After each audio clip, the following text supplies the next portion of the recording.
Notre rôle maintenant, c'est détecter notre lumière et en profiter au maximum. Et quand on a un plaisir ou un désir, la porte s'ouvre encore plus grand. Comprenez, c'est quoi la lumière? Lumière, amour. C'est pas important qui tu es, où tu es, comment tu es.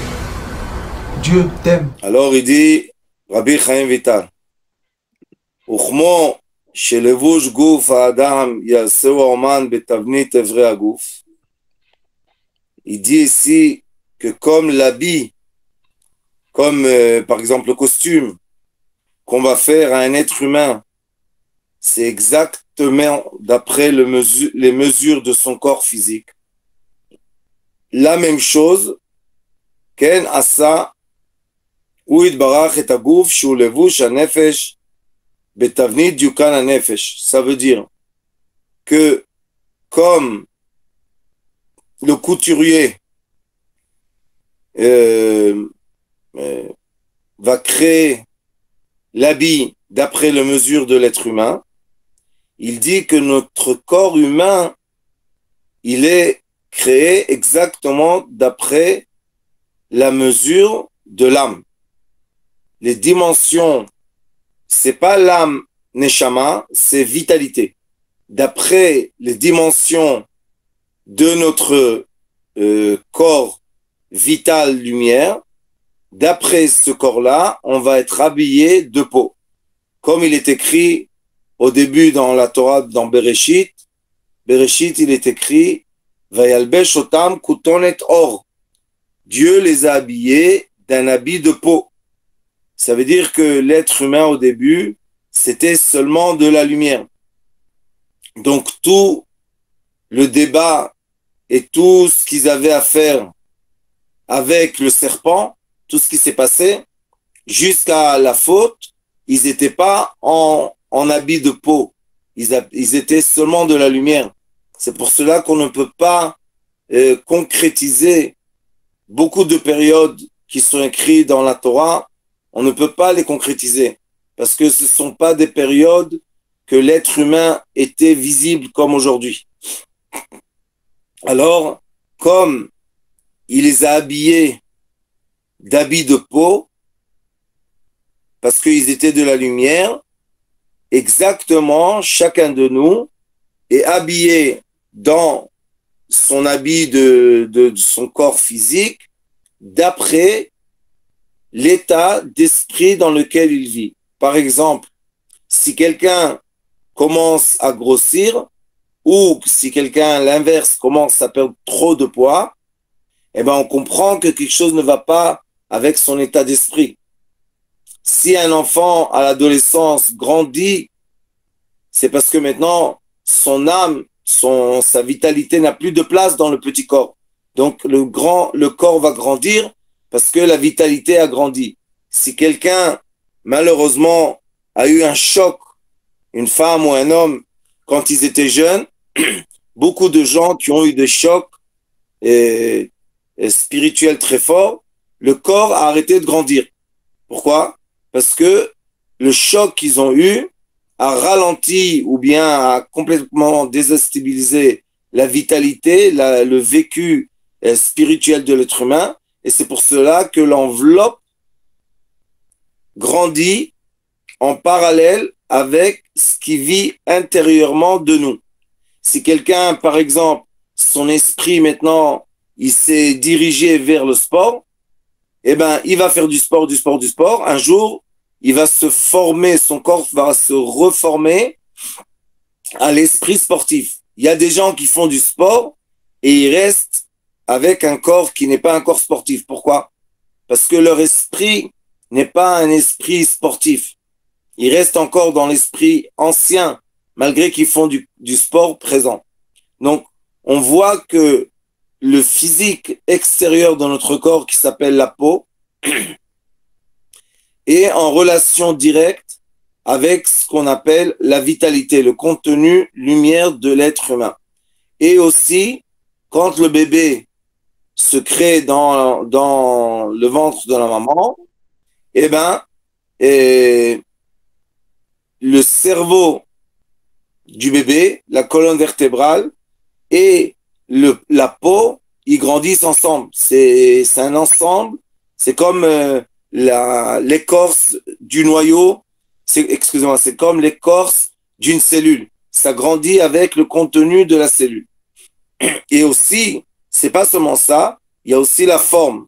Il y a beaucoup de livres qui expliquent le langage du visage, le langage des mains, les traits des mains, les traits des oreilles, les traits des yeux, le cheveu. Il y a le Zohar Kadosh à la fin du Tikkun Zohar, Tikkun Samertet, le 69e, et il y a Parashat Yitro, dans la paracha de Yitro, dans le Zohar Kadosh, il y a beaucoup d'explications on peut déchiffrer l'identité spirituelle de l'être humain d'après les traits de son corps physique extérieur. Sauf que nous, pourquoi on ne rentre pas dans ça, et j'enseigne ça jamais, parce que si on dit qu'on identifie le caractère d'un être humain d'après ses caractéristiques physiques extérieures, cela veut dire qu'il ne peut pas changer. Si quelqu'un il est né avec certains traits dans la main, et maintenant on lui dit, d'après les traits de ta main, toi par exemple, tu n'es pas sentimental, tu n'as aucune émotion. Cette personne-là travaillera jamais son émotion parce qu'il va dire, voilà, on m'a dit que j'ai pas d'émotion. Mais est-ce que c'est vrai qu'il n'a pas d'émotion? C'est pas vrai qu'il n'a pas d'émotion. Il peut développer l'émotion. Ou bien quelqu'un, on lui dit, toi, tu es colérique. Alors, qu'est-ce qu'il va être maintenant? Il pourra jamais être quelqu'un de doux. Il peut être quelqu'un de doux s'il travaille sur lui-même. Donc, d'un côté, l'enveloppe, l'écorce qui enveloppe notre fruit, qui est notre vitalité, qui est l'image de notre esprit, qui est l'image de notre âme, est vrai. L'écorce, c'est vrai. La preuve que quand on voit un fruit, quand on voit une orange, on comprend que dedans, il y a l'orange. Si on voit une mandarine, malgré qu'elle est aussi orange et aussi ronde, on comprend que dedans, il y a une mandarine. Ça veut dire que l'écorce nous donne une indication. Mais comme l'être humain a la permission de faire tchouva, de faire des changements, donc on ne peut pas dire que cette écorce de maintenant sera l'écorce de tout le temps. Et beaucoup de gens, Baruch Hashem, ont eu la chance de changer à travers le parcours de leur vie. Et quand on change à travers le parcours de la vie, aussi notre corps change. Je vais vous dire le côté polaire inférieur de ça, mais quand quelqu'un devient malade, eh ben, qu'on veuille ou qu'on ne veuille pas, je parle de vraie maladie, son corps extérieur commence à nous montrer qu'il est très malade, et à la fin, la vitalité qui est englobée, encapsulée dans ce corps, suit le comportement du corps. Donc, il y a une influence réciproque entre l'écorce, qui est l'enveloppe de notre vitalité, qui est à l'image de l'esprit, qui est à l'image de l'âme, et cette vitalité-là, elle influence et est influencée par le tavnit. Tavnit en hébreu, c'est le moule dans lequel on va grandir. Le Ari Akadosh dit dans Etz Chaim que avant que l'enfant naisse, qui sorte de la maman, premièrement sort l'être lumière de la mère. C'est pour ça qu'il y a beaucoup de femmes qu'après qu'elles accouchent, elles ont un vide intérieur, une tristesse et une solitude, et elles sont complètement déréglées spirituellement. Pourquoi? Parce que la lumière d'un être humain entier est sortie d'eux. C'est très désagréable. Et après l'enfant, il va grandir dans cette enveloppe de lumière. Alors, cette enveloppe de lumière est le moule à la fin qu'on va voir l'enfant. Et des fois, ça arrive qu'on voit quelqu'un, un enfant, et puis on a la vision de son être quand il va grandir. Ça arrive, ça. Ken asa uid barach es aguf shu levush hanefesh betavnit diukan hanefesh beramach evarim velahem shasa gidim amekashrim et haevarim. Qu'est-ce qu'il a fait? Il a fait un moule qui est composé de plusieurs moules qui sont tous les membres du corps, et ces membres-là, il les a liés les uns avec les autres à travers les ligaments et les tendons et les muscles qui sont chassa. On a 248 membres essentiels et nous avons 365 tendons et ligaments qui vont lier tout ça. Ulamshich al yadam Adam, à travers les ligaments, pas les ligaments, à travers les tendons et les muscles, le sang circule. Et il y a une circulation de vitalité d'un membre à un autre, parce que les membres, c'est seulement quand il y a un os derrière cet endroit. Donc ça s'appelle un membre seulement quand il y a un os. Et il dit que ça ressemble à des tuyaux qui font circuler de l'eau, de l'énergie, de la vie, de l'air, du gaz sur notre planète. Ou bien imaginez les racines d'un arbre qui vont faire circuler les liquides et les minéraux de la terre au tronc et aux branches. Donc, dans notre corps, nous avons exactement le même système qui est un système de tuyaux de circulation. Et pourquoi il y a des tuyaux de circulation qui ont la forme ronde, qui sont longs et qui passent d'un endroit à l'autre? Parce que en haut, entre les sphirotes, nous avons aussi ce qu'on appelle les alarsonim. C'est quoi alarsonim? Ce sont des tuyaux d'énergie qui vont faire passer l'énergie vitale, éternelle, d'un membre à l'autre, d'une sphira à l'autre, d'une attribut à l'autre. Et en effet, tout passe à travers tout ce qui existe. Et Rav Lionel, il a fait un schéma qui est un schéma exact qu'on étudie dans le Zohar Kadosh, la façon dans laquelle l'énergie passe à travers des sphères, de sphère en sphère. Et le schéma, c'est un point, une ouverture de sphère, rapetisser la sphère, un point, et ça passe à travers une autre sphère, et comme ça, d'un endroit à l'autre. Et on peut dire que ça ressemble beaucoup à la membrane d'une cellule, et ça ressemble à une porte, ça ressemble à une fenêtre. Baruch Hashem, tout ce qui existe dans toutes les dimensions se ressemble. Et après qu'Akadosh Baruch Hu a créé le corps, Nafach bo nefesh chaya. Nafach, ça veut dire qu'il a soufflé dedans une vitalité vivante. Et Nafach, c'est aussi Napach, c'est la chaleur. Celui qui est Napach, c'est celui qui travaille avec le fer et la chaleur. Vous savez, il y avait avant, dans le temps, il y avait un instrument comme ça, qu'on soufflait sur les braises et la chaleur augmentait. Ça s'appelle Nafach. Alors il dit, Dieu, Kolman de Nafer, Medele Nafer, Dieu a soufflé un vent de vie dans le corps humain, et c'est la raison pour laquelle la chaleur est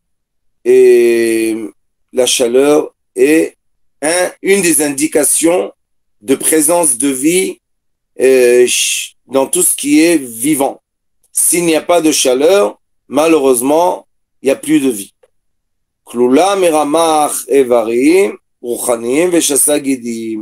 Et cette chaleur qui est rentrée dans le corps, cette chaleur-là, Baruch Hashem, elle est elle-même constituée ou bien sculptée de 248 membres et 365 tuyaux de vie. Ça veut dire que, encore une fois, ça rejoint ce qu'il a parlé au début, c'est est-ce que le corps, la vitalité est rentrée dans le corps après que le corps soit déjà créé, ou bien le corps enveloppe une création lumière et lui seulement concrétise cette création lumière. C'est ça la question.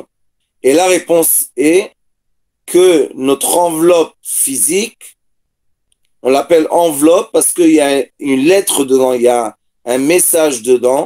Ce message s'appelle la vitalité de chaleur. Et cette vitalité déjà a une identité. Elle a une identité et il y a dedans toutes les informations qu'il faut pour l'être humain, créer un être humain. La technologie, ça fait des années, beaucoup de dizaines, peut-être plus, centaines d'années, qu'elle essaye de copier et de chercher la source de tout ce qui est matériel.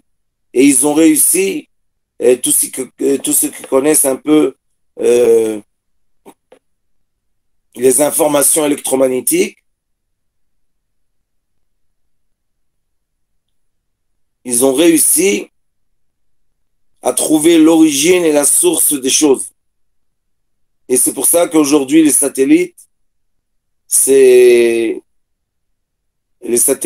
les ondes électromagnétiques et les antennes, ça déforme et ça influence beaucoup le physique de l'être humain qui est autour.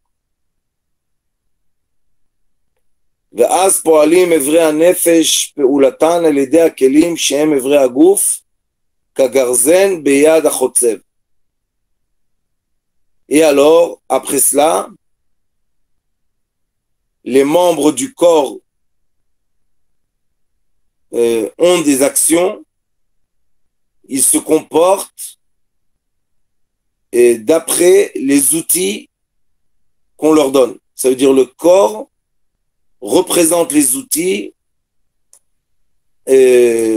à travers lesquels fonctionne notre vitalité. Voilà, ça c'est exact. C'est exact, c'est-à-dire notre corps représente les outils à travers lesquels fonctionne notre vitalité. Donc, si j'ai abîmé l'outil, j'ai abîmé la vitalité. Et c'est pour ça qu'il dit que ça ressemble à une main qui a une hache, qui tient une hache. Ça veut dire que la hache bouge d'après la main. Le corps bouge d'après la vitalité. Et c'est pour cela que je pense qu'un des enseignements les plus importants qu'on doit enseigner à toute l'humanité, c'est la structure de l'âme. והראיה לזה, כי לא יפעלו אברי הגוף פעולתם, אלא בעוד הנפש בהם. עין רואה ואוזן שומעת. Et la preuve de cela, c'est que malgré que une fraction de seconde après qu'une personne est décédée, elle a les mains, elle a le corps entier encore, il n'a pas commencé à encore se détruire, malgré ça, on ne voit plus rien, on n'entend plus rien, il n'y a plus de vibration, il n'y a plus de fréquence qui passe à travers notre corps. Et quand cette chaleur de vie qui a été gonflée dans notre enveloppe physique, quand j'enlève cette chaleur de l'enveloppe physique, on ne voit plus rien, et tous les sens vont être annulés de tous les corps, de tous les membres de notre corps. Ça veut dire que, en effet, si la vitalité, ça veut dire la chaleur, existe, l'être humain est vivant. Je parle d'un être humain d'enveloppe, oui, parce qu'après qu'on a quitté cette enveloppe, on continue à vivre, mais à travers d'autres dimensions. L'âme est éternelle, il n'y a pas de mort à l'âme. Mais à travers cette enveloppe-là, c'est fini, on a fini une partie, un moment, et on va se plonger dans un autre moment. Je m'excuse que le cours était un peu court aujourd'hui. Je vais reprendre tout ce paragraphe parce que il faut beaucoup le développer, mais les sages nous ont enseigné, Morichaim m'a dit qu'on n'annule pas des cours. Il faut respecter les cours qui ont une date, une heure. C'est comme une horloge. Il faut respecter le temps de l'horloge. Alors, on n'annule pas des cours, sauf si c'est vraiment impossible. Mais Baruch Hashem, on voit que c'était encore un petit peu possible. J'espère que vous avez compris le début du message qu'on va encore développer ensemble, qui est quelle est la relation entre l'écorce du fruit et le fruit. Et quand on comprend quelle est la relation, Baruch Hashem, on commence à faire attention, comme dit le Maïmoni, Nefesh Bria Begouf Bari, une vitalité sainte dans une enveloppe sainte. Et quand on tient en équilibre et l'enveloppe et la vitalité, le niveau de vie, ce que j'appelle toujours le niveau de la qualité de vie, devient élevé. Et c'est comme ça que Baruch Hashem, on est content, on est heureux, on est équilibré, on a ce qu'on a besoin. Je m'excuse aujourd'hui que c'était court. Avec l'aide de Dieu, ça va reprendre. Dieu vous bénisse. Et merci beaucoup. Et à la semaine prochaine, sans faute.